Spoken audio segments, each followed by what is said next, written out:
خالد کو وہ لمحے یاد تھے جب یہ مسلمان سوار پروقار لہجے میں دھمکی دے رہا تھا۔ خالد کا خون کھول اٹھنا چاہیے تھا، لیکن اسے یہ آدمی بڑا اچھا لگا تھا۔ ابو سفیان نے عثمان رضی اللہ عنہ کو عمرے کی پیشکش بھی کی، لیکن انہوں نے اپنے نبی صلی اللہ علیہ وآلہ وسلم کے بغیر اکیلے عمرہ کرنے سے صاف انکار کر دیا تھا۔ ادھر مذاکرات میں جب زیادہ وقت گزرا تو ہوا کے دوش پر یہ افواہ حدیبیہ پہنچی کہ عثمان رضی اللہ عنہ کو قتل کر دیا گیا ہے، جس کے جواب میں رسول کریم صلی اللہ علیہ وآلہ وسلم نے قتل عثمان رضی اللہ عنہ کے انتقام کے لیے اپنے 1400 جانثاروں سے بیعت لے لی تھی۔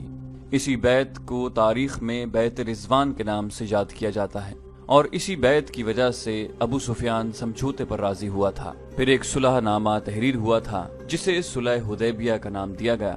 مسلمانوں کی طرف سے اس پر رسول اکرم صلی اللہ علیہ وسلم نے اور قریش کی طرف سے سہیل بن عمر نے دستخط کیے تھے۔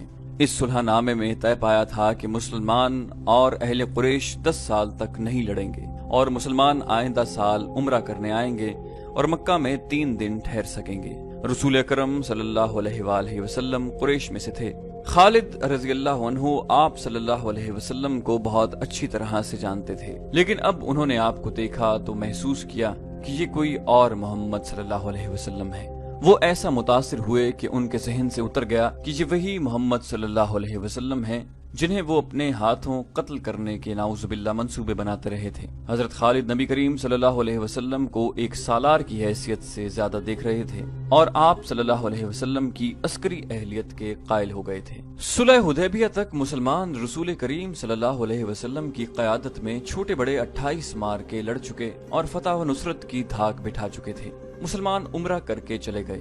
2 مہینے گزر گئے۔ ان 2 مہینوں میں خالد پر خاموشی طاری رہی، لیکن اس خاموشی میں ایک طوفان اور ایک انقلاب پرورش پا رہا تھا۔ خالد نے مذہب میں کبھی بھی دلچسپی نہیں لی تھی۔ اسے نہ کبھی اپنے بتوں کا خیال آیا تھا، نہ کبھی اس نے رسول کریم صلی اللہ علیہ وسلم کی رسالت کو سمجھنے کی کوشش کی تھی، مگر اب از خود اس کا دھیان مذہب کی طرف چلا گیا، اور وہ اس سوچ میں کھو گیا کہ مذہب کون سا سچا ہے اور انسان کی زندگی میں مذہب کی اہمیت اور ضرورت کیا ہے۔ اکرمہ۔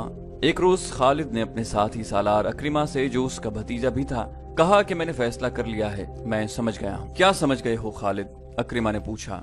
محمد صلی اللہ علیہ وسلم جادوگر نہیں، خالد نے کہا، اور محمد صلی اللہ علیہ وسلم شاعر بھی نہیں۔ میں نے محمد کو اپنا دشمن سمجھنا چھوڑ دیا ہے، اور میں نے محمد صلی اللہ علیہ وآلہ وسلم کو خدا کا رسول تسلیم کر لیا ہے۔ اکرمہ نے کہا، حبل اور عزا کی قسم تم مذاق کر رہے ہو، کوئی نہیں مانے گا کہ ولید کا بیٹا اپنا مذہب چھوڑ رہا ہے۔ خالد نے کہا، ولید کا بیٹا اپنا مذہب چھوڑ چکا ہے۔ کیا تم بھول گئے ہو کہ محمد صلی اللہ علیہ وسلم ہمارے کتنے آدمیوں کو قتل کروا چکا ہے؟ اکرمہ نے کہا، تم ان کے مذہب کو قبول کر رہے ہو جن کے خون کے ہم پیاسے ہیں۔ میں نے فیصلہ کر لیا ہے اکرمہ، خالد نے 2 ٹوک لہجے میں کہا، میں نے سوچ سمجھ کر فیصلہ کیا ہے۔ اسی شام ابو سفیان نے خالد کو اپنے ہاں بلا لیا۔ اکرمہ بھی وہاں موجود تھا۔ کیا تم بھی محمد صلی اللہ علیہ وسلم کی باتوں میں آ گئے ہو؟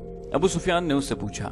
تم نے ٹھیک سنا ہے ابو سفیان، خالد نے کہا، محمد صلی اللہ علیہ وسلم کی باتیں ہی کچھ ایسی ہیں۔ مشہور مورخ واقدی نے لکھا ہے کہ ابو سفیان قبیلے کا سردار تھا۔ اس نے خالد کا فیصلہ بدلنے کے لیے اسے قتل کی دھمکی دی۔ خالد اس دھمکی پر مسکرا دیا، مگر اکرمہ برداشت نہ کر سکا، حالانکہ وہ خود خالد کے اس فیصلے کے خلاف تھا۔ ابو سفیان، اکرمہ نے کہا، میں تمہیں اپنے قبیلے کا سردار مانتا ہوں، لیکن خالد کو جو تم نے دھمکی دی ہے وہ میں برداشت نہیں کر سکتا۔ تم خالد کو اپنا مذہب بدلنے سے نہیں روک سکتے۔ اگر تم خالد کے خلاف کوئی کارروائی کرو گے تو ہو سکتا ہے میں بھی خالد کے ساتھ مدینہ چلا جاؤں۔ اگلے ہی روز مکہ میں ہر کسی کی زبان پر یہ الفاظ تھے، خالد بن ولید محمد صلی اللہ علیہ وسلم کے پاس چلا گیا ہے۔ خالد یادوں کے ریلے میں بہتا مدینہ کو چلا جا رہا تھا۔ اسے اپنا ماضی اس طرح یاد آیا تھا جیسے وہ گھوڑے پر سوار مدینہ کو نہیں بلکہ پیادہ اپنے ماضی میں چلا جا رہا تھا۔ اسے مدینہ کے اونچے مکانوں کی منڈیریں نظر آنے لگی تھی۔ خالد، اسے کسی نے پکارا، لیکن اسے گزرے ہوئے وقت کی آواز سمجھ کر اس نے نظر انداز کر دیا۔ اسے گھوڑوں کی ٹاپ سنائی دی، تب اس نے دیکھا اسے 2 گھوڑے اپنی طرف آتے دکھائی دیے۔ وہ رک گیا، گھوڑے اس کے قریب آ کر رک گئے۔ ایک سوار اس کے قبیلے کا مشہور جنگجو عمر بن العاص تھے اور دوسرے عثمان بن طلحہ۔ دونوں نے ابھی اسلام قبول نہیں کیا تھا۔ کیا تم دونوں مجھے واپس مکہ لے جانے کے لیے آئے ہو؟ خالد نے ان سے پوچھا۔ عمر بن العاص نے پوچھا، تم کہاں جا رہے ہو؟ خالد نے پوچھا تم دونوں کہاں جا رہے ہو؟ خدا کی قسم ہم تمہیں بتائیں گے تو تم خوش نہیں ہوگے، عثمان بن طلحہ نے کہا۔ ہم مدینہ جا رہے ہیں۔ عمر بن العاص نے کہا بات پوری کرو عثمان۔ خالد ہم محمد صلی اللہ علیہ وآلہ وسلم کا مذہب قبول کرنے جا رہے ہیں۔ ہم نے محمد صلی اللہ علیہ وآلہ وسلم کو خدا کا سچا نبی مان لیا ہے، پھر ہم ایک ہی منزل کے مسافر ہیں۔ خالد نے کہا آؤ اکٹھے چلیں۔ یہ 31 مئی 628 عیسوی کا دن تھا جب تاریخ اسلام کے دو عظیم جرنیل خالد بن ولید رضی اللہ عنہ اور عمر بن العاص رضی اللہ عنہ مدینہ میں داخل ہوئے۔ ان کے ساتھ عثمان بن طلحہ رضی اللہ عنہ بھی تھے۔ تینوں رسول کریم صلی اللہ علیہ وآلہ وسلم کے حضور پہنچے۔ سب سے پہلے خالد بن ولید رضی اللہ عنہ اندر گئے، ان کے پیچھے عمر بن العاص اور عثمان بن طلحہ رضی اللہ عنہ گئے۔ تینوں نے قبول اسلام کی خواہش ظاہر کی۔ رسول اللہ صلی اللہ علیہ وآلہ وسلم اٹھ کھڑے ہوئے اور تینوں کو باری باری گلے لگایا۔ شہیدوں کو دل سے اتار دیں۔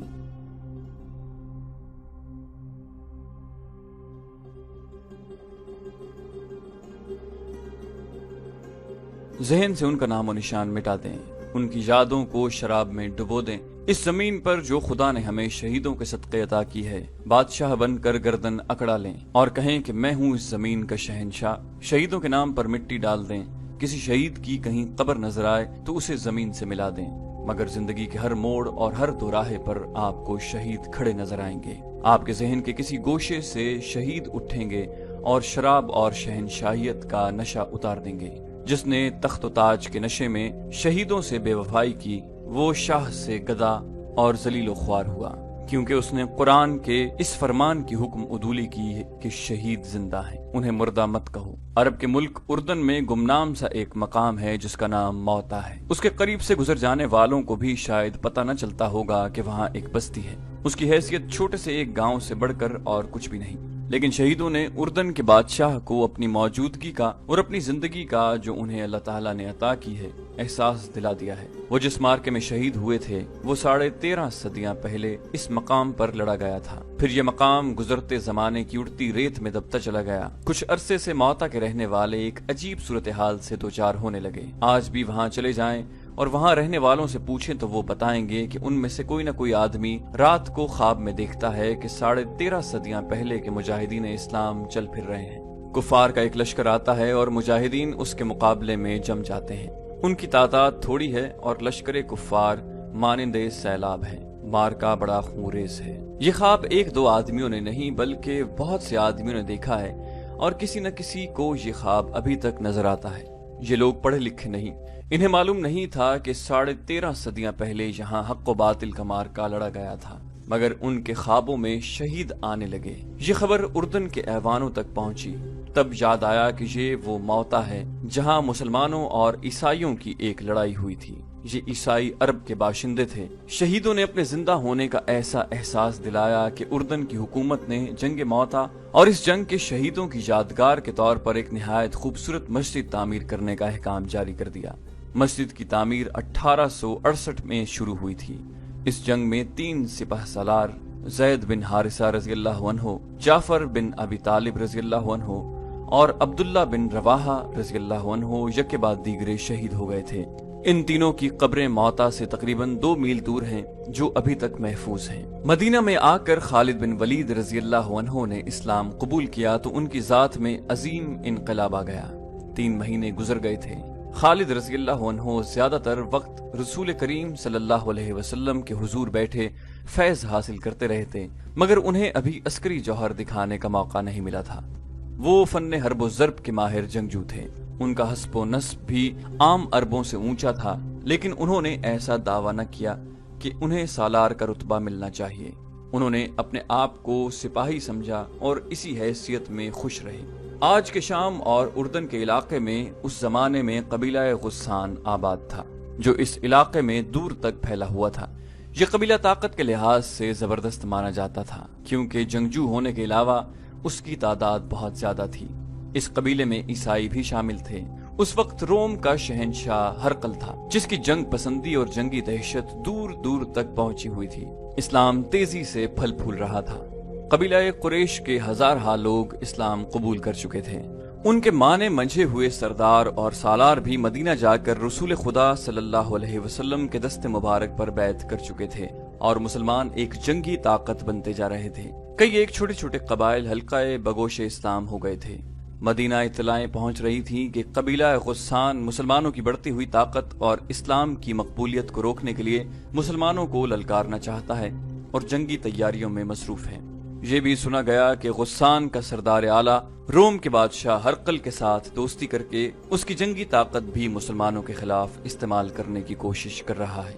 رسول کریم صلی اللہ علیہ وآلہ وسلم نے اپنا ایک ایلچی، جن کا نام تاریخ میں محفوظ نہیں، غسان کے ایک سردار اعلیٰ کے ہاں اس پیغام کے ساتھ بھیجا کہ اللہ کے سوا کوئی معبود نہیں اور وہ وحدہ لا شریک ہے، اور اسلام ایک مذہب اور ایک دین ہے۔ باقی تمام عقیدے جو مختلف مذاہب کی صورت اختیار کر گئے ہیں توہمات ہیں اور یہ انسان کے بنائے ہوئے ہیں۔ رسول کریم صلی اللہ علیہ وسلم نے غسان کے سردار اعلیٰ کو قبول اسلام کی دعوت دی۔ نبی کریم صلی اللہ علیہ وآلہ وسلم نے یہ پیغام اس خیال سے بھیجا تھا کہ بیشتر اس کے کہ قبیلہ غسان روم کے شہنشاہ ہرقل کی جنگی قوت سے مروب ہو کر عیسائیت کی آغوش میں چلا جائے، یہ قبیلہ اسلام قبول کر لے اور اسے اپنا اتحادی بنا کر ہرقل سے بچایا جائے۔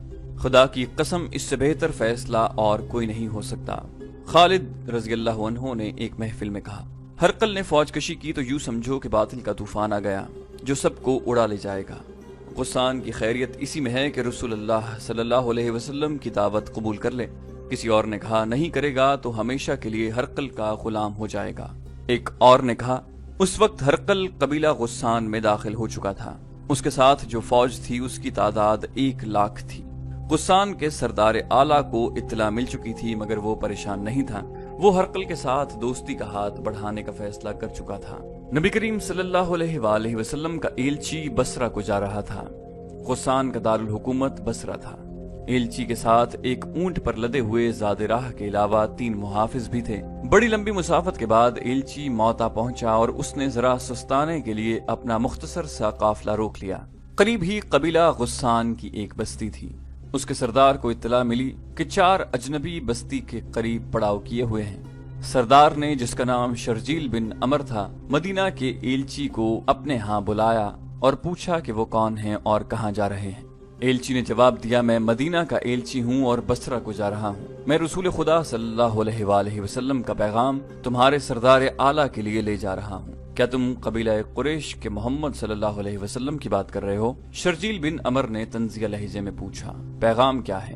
پیغام یہ ہے کہ اسلام قبول کر لو، ایلچی نے کہا، اور باطل کے عقیدے ترک کر دو۔ کیا تم یہ سمجھتے ہو کہ میں اپنے سردار اعلیٰ کی اور اپنے مذہب کی توہین برداشت کر لوں گا؟ شرجیل بن عمر نے کہا، اگر تم زندہ رہنا چاہتے ہو تو یہیں سے مدینہ واپس چلے جاؤ، میں بصرہ کے رستے سے ہٹ نہیں سکتا۔ ایلچی نے کہا، یہ رسول اللہ صلی اللہ علیہ وآلہ وسلم کا حکم ہے، جس کی تعمیل میں فخر سے اپنی جان دے دوں گا اور میں بڑے فخر سے تمہاری جان لوں گا، شرجیل بن عمر نے کہا اور اپنے آدمیوں کو اشارہ کیا۔ ایلچی کے 3 محافظ باہر بیٹھے تھے۔ اندر سے 3 آدمی نکلے، وہ کسی کی خون آلود لاش گھسیٹتے ہوئے باہر لا رہے تھے۔ محافظوں نے دیکھا کہ لاش کی گردن کٹی ہوئی تھی، انہوں نے پہچان لیا یہ ان کے ایلچی کی لاش تھی۔ شرجیل بن عمر باہر آیا، تم اس کے ساتھی تھے؟ شرجیل نے محافظوں سے کہا، مجھے یقین ہے کہ اس کے بغیر تم بصرہ نہیں جاؤ گے۔ ایک محافظ نے جواب دیا، نہیں، پیغام اس کے پاس تھا۔ شرجیل نے کہا، جاؤ مدینہ کو لوٹ جاؤ اور محمد صلی اللہ علیہ وسلم سے کہنا کہ ہم اپنے قبیلے اور اپنے عقیدے کی توہین برداشت نہیں کیا کرتے۔ اگر یہ شخص بصرہ پہنچ جاتا تو وہاں قتل ہو جاتا۔ خدا کی قسم، ایک محافظ نے کہا، ہم اپنے مہمان کے ساتھ یہ سلوک نہیں کیا کرتے، میں تمہیں مہمان سمجھ کر تمہاری جان بخشی کر رہا ہوں۔ شرجیل نے کہا، اور مجھے یہ نہ کہنا کہ میں تمہیں اس کی لاش دے دوں۔ مدینہ کی تمام تر آبادی کو معلوم ہو چکا تھا کہ رسول اللہ صلی اللہ علیہ وسلم کا ایلچی دعوت اسلام لے کر بصرہ گیا ہوا ہے۔ سب ایلچی کی واپسی کے منتظر تھے، لیکن 3 محافظ ایلچی کے بغیر واپس آئے۔ ان کے چہروں پر گرد کی تہ اور تھکن کے آثار بھی نہیں تھے، وہ غصے کے تاثرات تھے۔ وہ مدینہ داخل ہوئے تو لوگ ہجوم کر کے آ گئے، خدا کی قسم ہم انتقام لیں گے۔ محافظ بازو لہرا لہرا کر کہتے جا رہے تھے، موتا کے شرجیل بن عمر کا قتل ہم پر فرض ہو گیا ہے۔ جب یہ خبر رسول اللہ صلی اللہ علیہ وآلہ وسلم کو ملی تو باہر مدینہ کی آبادی اکٹھی ہو گئی۔ عربوں کے رواج کے مطابق قتل کی سزا قتل تھی۔